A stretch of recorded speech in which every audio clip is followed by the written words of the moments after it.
it's Vaughn and welcome back to Fallout 4, ladies and gentlemen. In the last episode, we built this monstrosity of scientific innovation in front of us. This is a molecular relay, which we are going to use to attempt to hijack a signal and teleport into the Institute. Let's take a look at the current quest, the molecular level. Talk to Elder Maxon. That is exactly what we will do. Remarkable work, Knight. The signal interceptor appears to be complete. Are you ready to put it to the test? Absolutely. I'm ready to go. Your confidence is an inspiration to us all. That being said, this is the first time we've attempted to directly adapt Institute technology.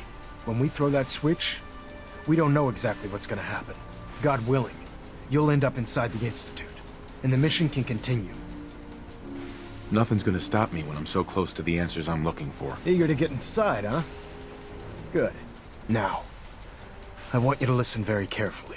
Once you've entered the Institute, we expect to lose contact, so it's imperative you remember everything I'm about to tell you. About 10 years ago, the Brotherhood began recruiting civilian scientists from the capital wasteland to assist with various projects. During this process, we were able to obtain the services of Dr. Madison Lee, a noted mind in the field of nuclear engineering. How did the Brotherhood meet Dr. Lee? She was part of a civilian project in the capital wasteland that the Brotherhood appropriated. It wasn't difficult to convince her to stay. That said, Dr. Lee's contributions to our cause were instrumental in maintaining order in the capital wasteland. After some time, she developed differences with the Brotherhood and exiled herself to the Commonwealth. We're fairly certain that her intent was to make contact with the Institute. I'm surprised that the Brotherhood let her go. Had I been in command, I wouldn't have allowed it to happen. She was a valuable asset. Your mission is simple. Once you're inside the Institute, we want you to track down Dr. Lee's whereabouts. If you find out that she's still alive, make contact with her and convince her to return to the Brotherhood of Steel. There's a special project we're working on, and it needs her attention. What's this project that needs her attention? Dr. Lee previously worked on a potent weapon for the Brotherhood of Steel. We'd like her to continue where she left off. That's all I can tell you. Listen to me, Knight. I'm well aware that you're risking your life going into the Institute blind. Just keep your mind on the mission, and don't let anything they say sway you from your duty. Good luck. I've checked and rechecked everything. Okay. So there's only one thing that we need to do. We need to use the signal interceptor. Can we just go ahead and step on it, or do we need to talk to Ingram first? Ingram? I've checked and rechecked everything. I think the signal interceptor's ready to go. Are you? Let's do this. All right. Head up onto the platform and we'll see if I can find a signal to lock onto. Alrighty, hopefully I don't come out on the other side some horrible half mole rat, half human creature. Dr. Lee is a valuable asset. If any harm comes to her, I'm holding you personally responsible. Let's see. Relays dialed in. Beam emitters warmed up.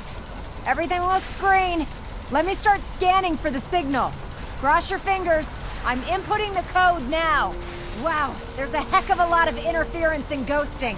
It's gonna take a minute or two to lock in. By the way, this little trip you're taking is a heck of an opportunity to find out as much as we can about the Institute and what they're up to. I put a clever little program on this holotape that'll scan their network and download anything it finds. If you place it in any terminal down there, it'll do the rest. Bring it back to me and I'll see if I can make sense of whatever it found. Well, well, looks like we have a winner. RF wave capture complete. Ramping the emitter. 60%, 80%. Emitter spiking but steady. All that's left is to throw the transmit switch. Transmitting in 3, 2, 1. Stay safe, soldier.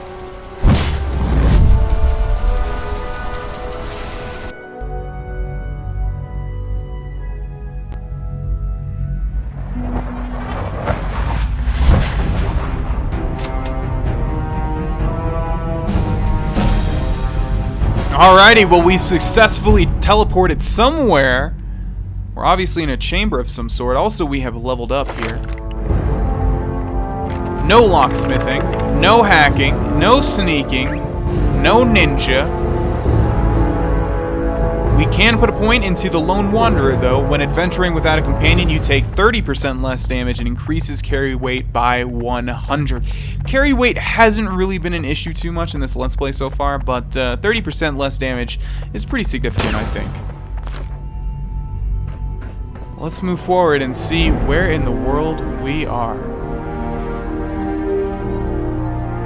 So obviously a bunch of technological constructs around us, including terminals, but we've seen those in the Wasteland. Nothing too special so far. We do have a quest here outside the wire. Insert network scanner holotape into the Institute terminal. And what does this button do? I've never noticed this button before. Yeah, I assumed it wasn't going to do anything. Okay. So, access logs, those aren't going to be too important. What we want to do... Oh my god, stop. We want to press X, and we need to load the network scanner. And this quest is the same no matter which faction you side with. Not exactly the same, but I'm saying for every quest you have to do this. Whether you side with the Minutemen, which is sort of the neutral option. You can side with the Minutemen and the Brotherhood of Steel, from what I understand.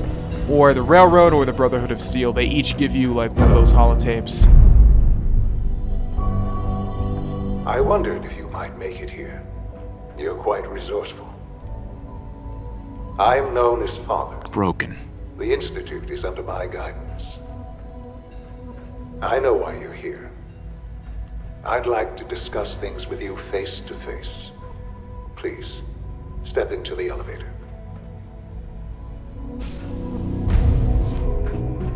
You've been given a quest, institutionalized. I think I said that wrong. Institutionalized. We need to give that holotape back to Proctor Ingram, but that can wait, obviously. What did that quest say? Enter the elevator. We will do just that. I cannot move right now, however. Looks like it's going to activate automatically. I can only imagine what you've heard, what you think of us. I'd like to show you that you may have the wrong impression. Welcome to the Institute. This is the reality of the Institute.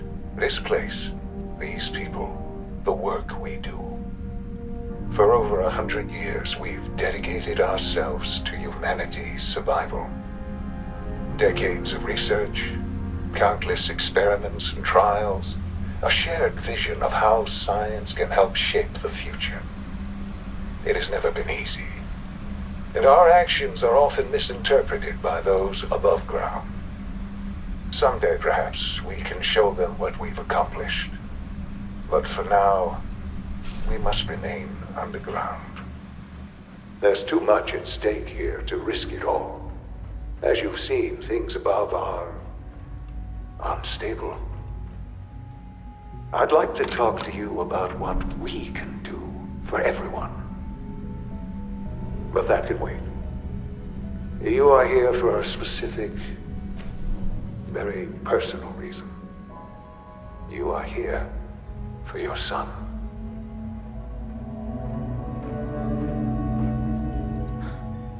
Sean? Huh? Yes, I'm Sean.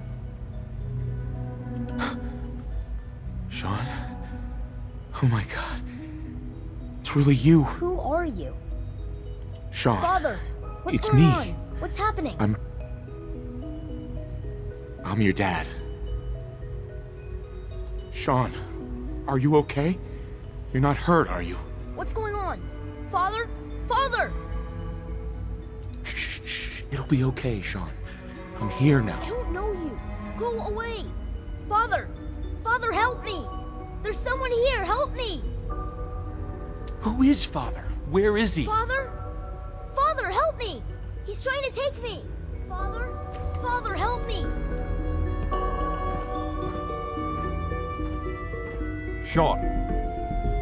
S923, recall code Cirrus.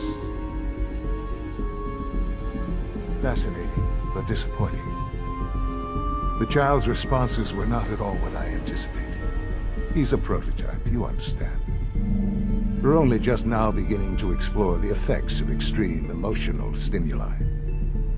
Please try and keep an open mind. I recognize that you are emotional, and that your journey here has been fraught with challenges. Let's start anew. I am Father.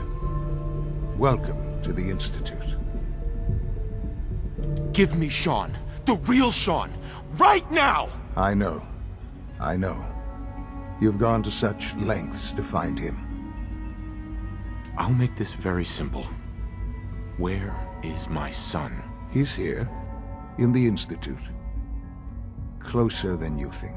But I need you to realize that this situation is far more complicated than you could have imagined. You have traveled very far, and suffered a great deal to find your son. Well, your tenacity and dedication have been rewarded. It's good to finally meet you, after all this time. It's me. I am Sean. I am your son. How is that even possible? I know this is a lot to take in. In the vault, you had no concept of the passage of time. You were released from your pod and went searching for the son you'd lost. But then you learned that your son was no longer an infant, but a 10-year-old boy. You believed that 10 years had passed. Is it really so hard to accept that it was not 10, but 60 years? That is the reality. And here I am, raised by the Institute, and now its leader. But why? Why take a child? Why take you? Ah, now that's the question, isn't it? Why me? At that time, the year 2227, the Institute had made great strides in synth production. But it was never enough. Scientific curiosity and the goal of perfection drove them ever onward. What they wanted was the perfect machine. So they followed the best example thus far. The human being, walking, talking, fully articulate, capable of anything. Human synths? Really? Human-like synths. A great distinction. The Institute endeavored to create synthetic organics. The most logical starting point, of course, was human DNA. Plenty of that was available, of course, but it had all become corrupted. In this wasteland, radiation affected everyone. Even in their attempts to shield themselves from the world above, members of the Institute had been exposed. Another source was necessary. But then the Institute found me, after discovering records from Vault 111.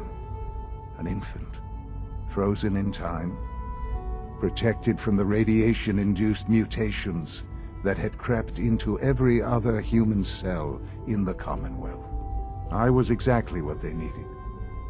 And so it was my DNA that became the basis of the synthetic organics used to create every human-like synth you see today. I am their father. Through science, we are family. The synths, me, and you.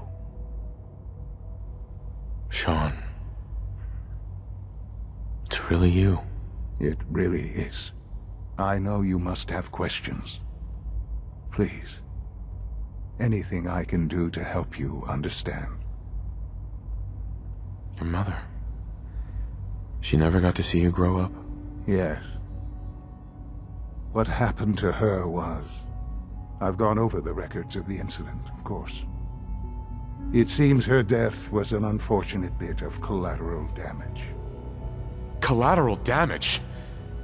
Is that all she was to you? I forget that it's been such a short time for you. I don't have any direct memories. And I've had my entire life to cope with the loss. Has it always been easy? Of course not. But I've done my best to move on and live my life. For many years, I never questioned who my parents were. I accepted my situation, and that was that.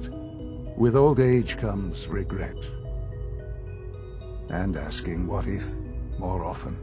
But what matters now is that you and I have a chance to begin again. What else can I say to ease your mind? So you're in charge of the Institute? I am the acting director, yes. I spent decades working to reach this point. It's a responsibility I take very seriously. The Institute. It's important. It really is humanity's best hope for the future, no matter what those above ground might think of us. But, Director? Why you? I was the most qualified for the position, obviously. I've lived my life within these walls, dedicated to science like every other member of the Institute. My hard work has paid off. Ultimately, the Commonwealth has nothing to fear from us. Whatever you've seen or heard, I know I can convince you of that. Just give me time. What else can I say to ease your mind? I think I've heard enough for now. Very well. The Institute is on the verge of some important breakthroughs. Your presence would be appreciated as we approach them. I've been a part of something amazing here. I've helped to build a life for myself and the people of the Institute. And now, after all these years, you have an opportunity to help with that. Doesn't that intrigue you? Isn't that what you want? Maybe. I don't know. This is so much to take in. I know. And I am sorry. You have been through so much in such a short time. The Institute can provide a better life than anything above ground. You've been in the Commonwealth. You've seen what it's like. I assure you that you are better off with us. I don't know what to do. I realize that. It's why I'm trying to help you. I hope that you can see that rationally. The Institute is the only thing left in the world that is worth being part of. I simply ask that you give the Institute, me, a chance. A chance to show you what I've been telling you. We really do have humanity's best interest at heart. Will you take that chance? All right. Thank you. The Institute is now your home, as much as it is mine. Please take some time, get to know it. Meet the people you'll be working with. You'll want to introduce yourself to the division heads. Dr. Fillmore in Facilities, Dr. Ao in SRB, Dr. Holdren in Bioscience, and finally Dr. Lee in Advanced Systems. They've all been notified of your arrival, of course. Meet them, and then we'll discuss what comes next. Well, ladies and gentlemen, plot twist, eh? I absolutely love plot twists, not only in movies, but also in video games. In video games, it's usually hard to make them significant, but when they happen like this one, I get pretty excited. I knew there was a plot twist ahead of time the first time I played through this game, but I thought it was going to be that either we were a synth or our son was a synth the whole time.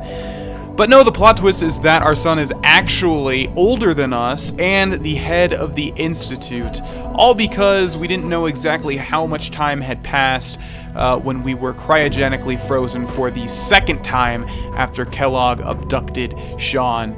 So, just in case anyone is not fully understanding what's going on here, this is not our son, this is a synth. This is our real son, who of course is older than us. And also, for anyone that's wondering, yeah, Sean does look different depending on what you yourself look like. So, because we're like a white male, you know, decently attractive, actually pretty damn attractive, I must say so myself, I created this character, that's what our son looks like. And he's looked like this pretty much every time I've talked to him because I've made all of my characters look the same.